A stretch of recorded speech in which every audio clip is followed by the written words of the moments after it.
నమస్తే. This is సౌజన్య.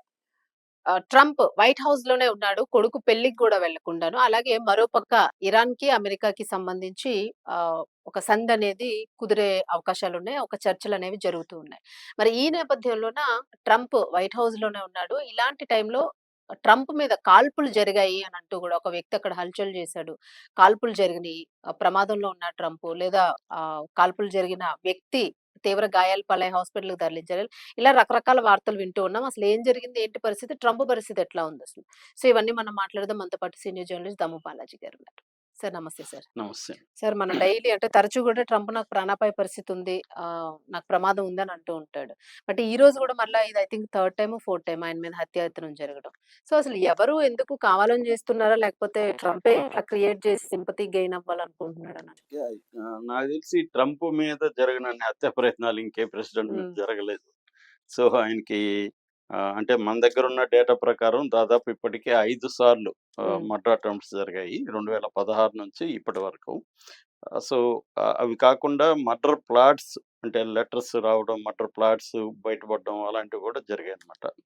ఒక రకంగా ఏందంటే ట్రంప్‌కి శత్రువులు కూడా బాగా ఎక్కువ మందే ఉన్నారు. హ్మ్. ముఖ్యంగా ఏందంటే అతను ఇమ్మిగ్రేషన్ పాలిసీ గావచ్చు, లేకపోతే దేశాల మీద యుద్ధాలు గావచ్చు, ముఖ్యంగా ముస్లిమ్స్ వరల్డ్ మీద అతను అటాక్స్ చేయడం గావచ్చు. దీనివల్ల ఏమవుతుందంటే ట్రంప్‌కి ప్రపంచవ్యాప్తంగా శత్రువులు గూడా ఉన్నారు. హ్మ్. సో, అయితే ఇప్పుడు ఏం జరిగింది?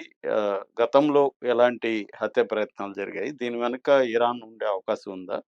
అనే విషయాలు జూస్తే ఇప్పుడేందంటే ఆహ్, నిన్న రాత్రి 6 గంటల ప్రాంతం, సాయంత్రం 6 గంటల ప్రాంతంలో వైట్ హౌస్‌కి దగ్గర ఆహ్, న నార్త్ అంటారు. నార్త్ సైడు నార్త్ స్ట్రీట్ హ్మ్. పెన్సిల్వేనియా అవెన్యూ అంటారు. అక్కడ సీక్రెట్ సర్వీస్ సెక్యూరిటీ ఉంటారు. ట్రంప్ లోపలున్నాడు. హ్మ్. అట్లాగే ప్రెస్ బ్రీఫ్ గూడా స్టార్ట్ అవుతుంది. ఓకే.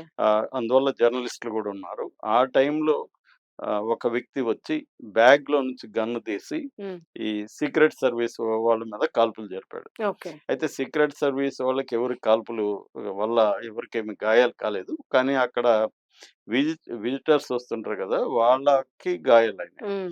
అట్లాగే సీక్రెట్ సర్వీస్ వోళ్ళు ఇమ్మీడియేట్‌గా ఇతని మీద కాల్పులు జరిపారు. హంతకుడి మీద.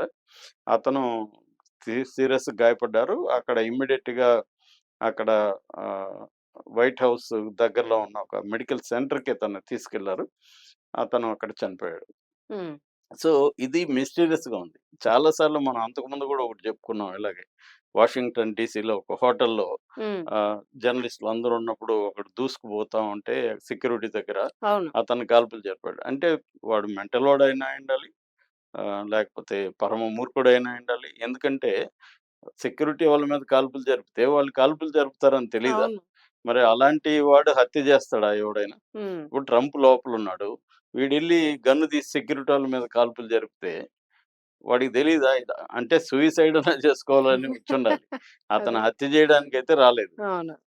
అనేది మనకర్థమవుతుంది. కానీ దాన్ని ఎలా చిత్రీకరిస్తున్నారంటే అతని మీద ఏదో హత్యాయత్నం జరిగినట్టు. చివరికి అంతగా మోడీ మొత్తం లాంటోళ్ళు పోర్ట్రేట్ కూడా చేస్తా దాన్ని ఖండించడం. హ్మ్. ఏదో ఆయన బయట పడిపోయాడు అదృష్టవశాత్తు అనుకోవడం. హ్మ్. అంటే హత్య అంటే ఏంటి? అతన్ని కనీసం తగలాలి. కనీసం ప్లాన్‌లో చూసినా చంపొచ్చు హ్మ్. అన్న ఒక ఇదన్నా కనబడాలి. సీక్రెట్ సర్వీస్ వాళ్ళ మీద పోయి ఒకడెవడో వెళ్లి కాల్పులు జరిపితే అంతమంది సీక్రెట్ సర్వీస్ బ్యాచ్ ఉంటారక్కడ. సెక్యూరిటీ ఉంటారు. అక్కడ లోకల్ పోలీస్ ఉంటారు. వాళ్ళంతా దాటుకొని వైట్ హౌస్‌లోకి ఇతను ఎలా వెళ్తాడు? దానికి అవును. ఒక ప్లానింగు, ఒక వ్యవహారం ఏమీ లేదా? సో, ఇది విచిత్రంగా ఉంది. అంటే వీడికి సూసైడ్ చేసుకోవాలనిపించి అలా వెళ్ళాడా? లేకపోతే వీడేమన్నా మెంటలోడా? ఇవేవి చెప్పరు. హ్మ్. చెప్పకుండా డీటెయిల్స్ ఏమి చెప్పరు. కానీ హత్యాయత్నం హత్యాయత్నం, అంటారు. హత్యాయత్నం అని చెప్తా ఉంటారు. హ్మ్. అంటే ట్రంపు కి తీవ్ర వ్యతిరేకత వచ్చింది ఇరాన్ వార్ వల్ల. హ్మ్.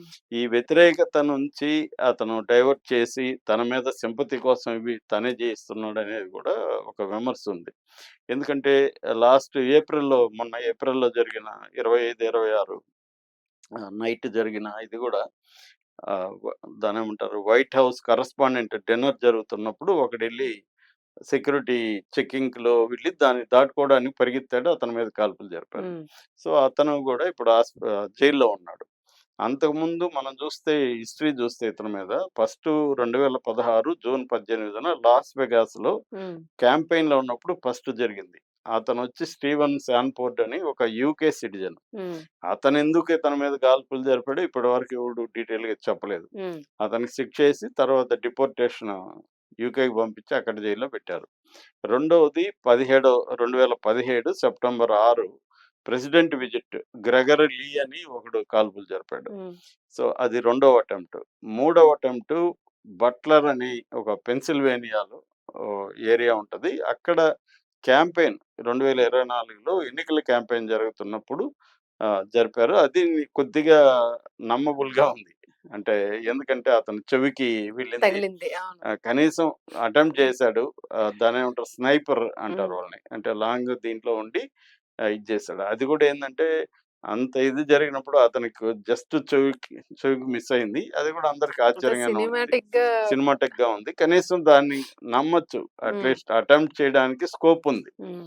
అదొక్కటి తప్ప నాకు తెలిసి మిగతా ఏవి కూడా జరగలేదు. అంటే దగ్గరగా సెప్టెంబర్ 15 అతని palm beach west palm beach Florida అంటారు. హ్మ్. అంటే ఇంటర్నేషనల్ గోల్ఫ్ క్లబ్ ఉంటది.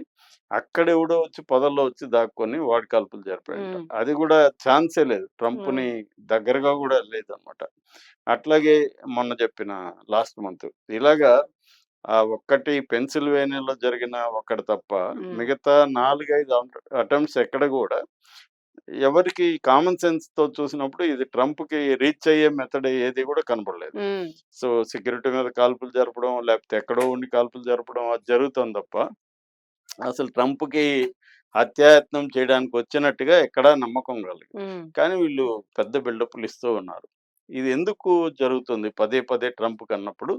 అంటే ట్రంప్‌కి ఒక క్రైసిస్ వచ్చినప్పుడు దాన్ని డైవర్ట్ చేయడానికి జనాల్ని పిచ్చివాళ్ళని చేసి జనాల్ని తనకి సింపథీ చేసుకోవడానికి అవును. చేస్తున్నాడు. అవును. ఎందుకంటే ఇరాన్ వార్ అనేది అమెరికన్స్ దాదాపు 80-85% వ్యతిరేకిస్తున్నారు. హ్మ్. ఎందుకంటే వాళ్ళకి ఇరాన్ వార్ వల్ల వాళ్ళకొచ్చిన ఉపయోగం ఏమి లేదు. హ్మ్. పైగా నష్టం ఉంది. ఆ నష్టం ఏంటి? పెట్రోల్, డీజిల్ పెరిగింది ఆల్రెడీ. హోల్‌సేల్ అండ్ రిటైల్ పెరిగింది. కన్జ్యూమర్ గూడ్స్ పెరిగినాయి.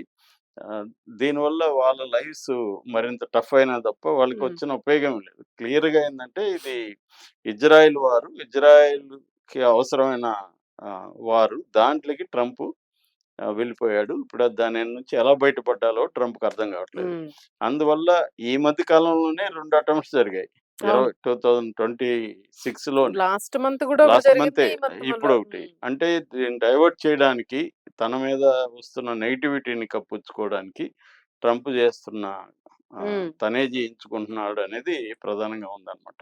అవును. లేకపోతే ఇప్పుడు అతన్ని ఇరాన్ దీంట్లో ఎవరు గూడా ఇరాన్‌కి సంబంధించిన వాళ్ళు గూడా ఎవరు లేరిక్కడ. అవును. వీళ్ళందరూ గూడా అమెరికన్స్ లేకపోతే వేరే దేశ సిటిజన్స్ తప్ప ఇరాన్‌కి లింక్ కూడా ఎక్కడా లేదు. ఓకే. కాకపోతే ఏందంటే, ఈ మధ్య ఇరాన్ పార్లమెంట్‌లో ఒక బిల్లు పెట్టబోతున్నారు. అందులో ట్రంప్‌ని తలదెస్తే 558,00,00,000 ట్రంపు, నెతన్యాహు, ఆ తర్వాత అడ్మిరల్ కూపర్ అంటే సెంట్‌కామ్ హ్మ్. ఇన్‌చార్జ్ సెంట్రల్ కమాండ్ ఒక లీడరు. వీళ్ళ ముగ్గురిని చంపితే 558,00,00,000 ఇస్తామని ఇరాన్ ప్రకటించిందండి. నిజానికి ఇతన్ని చంపితే డబ్బులిస్తామని ఎప్పటినుంచో గూడా ఇరాన్ ప్రకటిస్తుంది హ్మ్. అనఫ్సియల్‌గా. అఫ్సియల్‌గా పార్లమెంట్‌లో ఏం పాస్ చేయలేదు గానీ, ఎందుకంటే ఇరాన్‌కి సంబంధించిన అనేక మంది నాయకులను ట్రంప్ చంపించాడు ఇప్పటినుంచో. అందుకని వాళ్ళు చంపే అవకాశం ఉంది. ఎందుకంటే హ్మ్. ఇరాన్ సుప్రీం లీడర్‌ని ట్రంప్ చంపినప్పుడు, వాళ్ళు ట్రంప్‌ని చంపాలనుకోవడం తప్పేముంది? అవును. వాళ్ళ దేశంలోకెళ్ళి వాళ్ళ సుప్రీం లీడర్‌ని చంపితే ప్రతి ఒక్కడు అనుకుంటారు గదా! మనల్ని మన నాయకుడిని చంపినోడిని చంపాలని. అవును. ఇప్పుడు మన మోడీకి ఏమన్నా అయితే దేశం అంతా అనుకుంటది గదా! ఆ హ్మ్. మోడీకి ఎవరైతే హాని తలపెట్టారో వాళ్ళ మీద.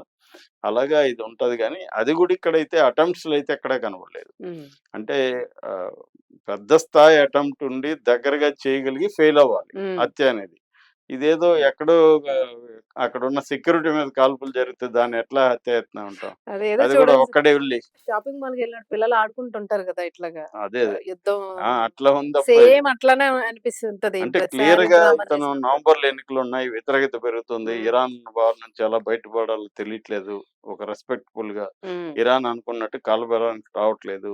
ఈ నేపథ్యంలో ఇలాంటివి జరుగుతున్నట్టు మనకు అర్థం. Thank you.